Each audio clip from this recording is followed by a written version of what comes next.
Hello, my name is Lisa Mytton and I'm the leader of Merthyr Tudful County Borough Council. It gives me great pleasure to announce the launch of our local authorities Raising Aspirations, Raising Standards strategy, fondly known as RAS. This was approved by Council last November but was put on hold due to the pandemic.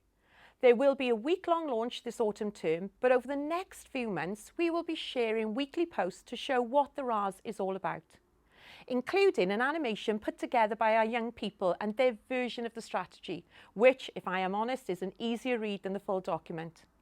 A key theme is partnership and the message everyone plays in the part of education and future aspirations of our young people. Families are the foremost educators alongside our schools.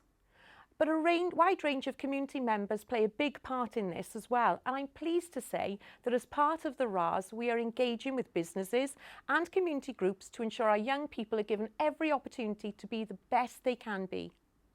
Children and young people have been through so much in the last year.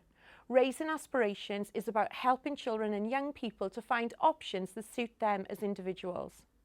This will ensure that they go on to have happy and fulfilling working lives.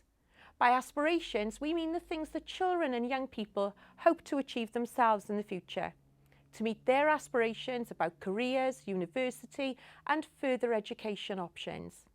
Pupils often require good educational outcomes to improve their attainment, and our challenge is to you to play your part. Thank you.